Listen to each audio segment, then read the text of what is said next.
The sun is still beating down outside, but who wants to be outside when there's more anime to be watched and recorded indoors? Who said anything about being antisocial? Anime is very social.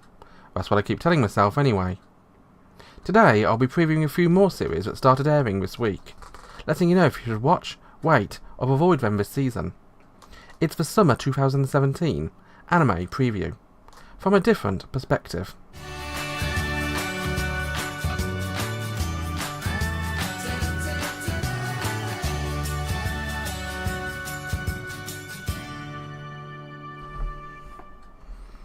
Knights and Magic, complete with its complete failure to use an apostrophe correctly, is a new series coming from Studio 8-bit this summer. Its latest isekai or otherworld setting series to be thrown into our stream space. This one starts with us meeting Mecha Otaku from Japan, who dies and is reborn into another world. It's clearly a rebirth flavour isekai series, and of course retains his love for giant robots. Not that that's that useful in a swords and sorcery setting, surely. Obviously, it is useful, as we're quickly introduced to giant robots, or silhouette knights in this world. Ernesti, as is now known, is of course floored by the existence of such wonderful machines, and makes it his life goal to become a knight who can pilot one, learning both magic and the swordplay needed to become a knight. It's very clear from the outset the writers of Knights and Magic are presenting us with a very relentless series. We have an overly obsessed lead character who's perfect at everything he tries, except being tall and manly, since he is an effeminate pretty boy. A cute but clearly possessive childhood female friend who will obviously try but fail to win the lead guy's heart at some point in the series. And the girl's brother, who is already penciled in as the best friend who will have a conflict and difficulty he will need to overcome before accepting those around him. For all its predictability and formula following nature, Knights and Magic does look to have some good future ahead of it. The world itself is interesting, and with myself being a big fan of mecha shows, the fact that I'm only part interested in it is no surprise to anyone. If you already had enough of just me uttering the phrase isekai, then you don't even need to try this one, but if you like mecha, or known quantity, then why not give it a show a burst? I doubt it'll reach the ultimate levels of the other shows of genre, but I'm willing to give it a second shot. Knights and Magic is streaming weekly at Crunchyroll. Clean Freak Aoyama-kun is a sports comedy series from Studio Hibari, based on a manga of the same name. It's about a boy called Aoyama-kun, who plays football, and is also a germaphobe to almost OCD levels. Obviously, if you're scared of getting dirty, a sport like football, where you have to kick a ball around with 21 other players on a muddy field, isn't exactly the best idea. But he likes football just as much as he hates germs, and he's adapted his game to counteract his fear. Yes, what we have here is humour at the expense of people with OCD or other psychological disorders. Perfect! There's not much more really to talk about, because there's no real depth other than that. We have an array of comic characters, from a guy who uses his backside to play keepy uppy, to a pompous git who appears to and bears his chiselled six-pack at every possible moment. I'm seriously trying to think of some other things to talk about here, but I'm struggling. None of the characters really made an impression, including the pathologically challenged misophobia. It's a short-form series in a full-length container, which wants to be funny but it really has any right to be. If you're feeling dirty on a Sunday, you can watch Aoyama-kun clean up on Crunchyroll.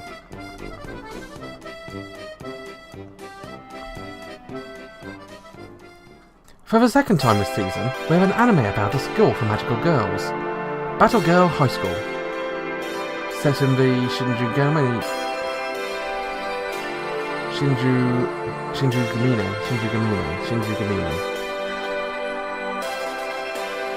For the second time this season, we have an anime about a school for magical girls, Battle Girl High School.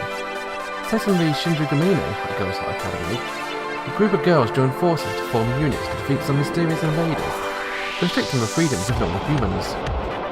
As you probably guessed by now, Battle Girls High School is based on yet another mobile game, where you collect and fight with numerous cute characters.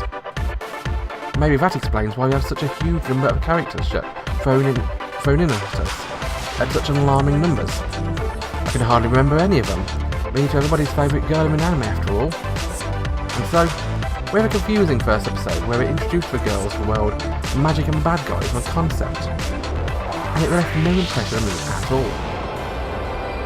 The girls are cute, I suppose. That of the voice cast is fantastic. And therein lays another issue of the series. It feels like they're going to flood the market with character CDs. The show itself has a huge idle feel about it, flashy, small units, and good sailing. That, and there were at least some idle magical girls too. To me, this feels like a weak, overloaded Symphogear, only without madness. Battle Girl High School is streaming on High Dive on Sundays. Elegant yokai apartment life is a tale of how unfortunate circumstances can lead to unexpected situations. Yushi has just finished middle school and finishes saying goodbye to his school friends at the start of our next episode.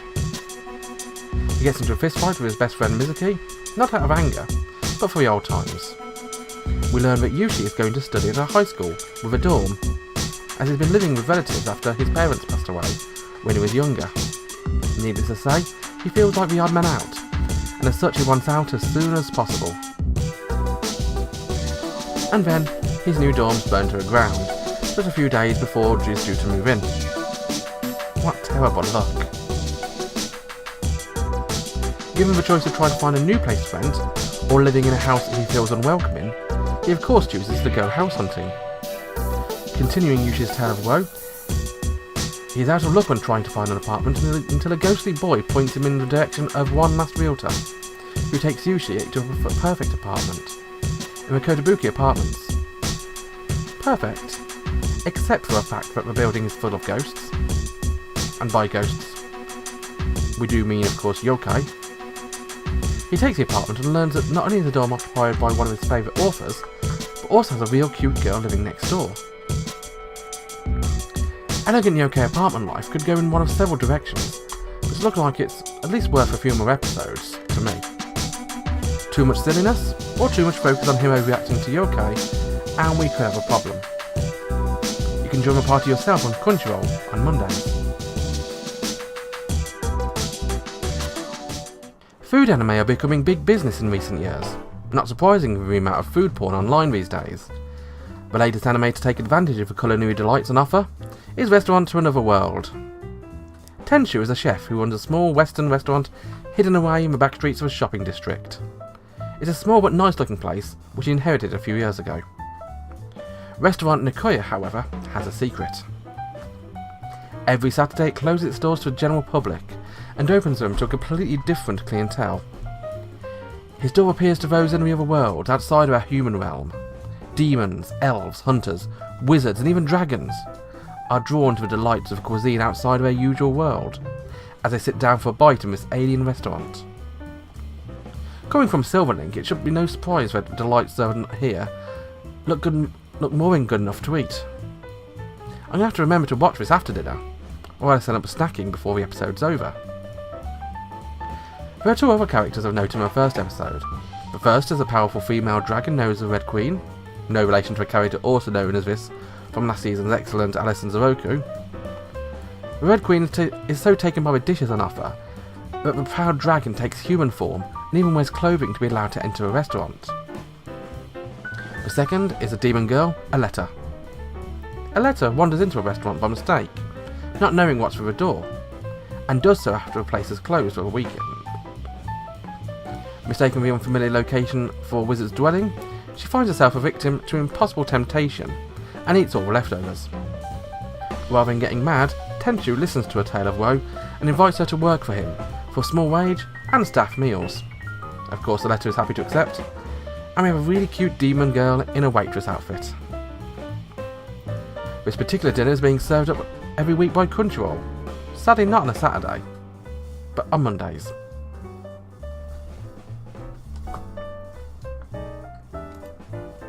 And that is yet another set of previews set out. I'll have some more previews in a few days. I'll be eagerly anticipating your views in the comments below. If there's anything I've missed, or you have a recommendation to me, I'm more than willing to take a look. If you enjoyed the episode, or any of the preview episodes, be sure to subscribe, leave a like, and maybe share it with your friends. As ever, thank you very much for watching, have a wonderful day, bye bye.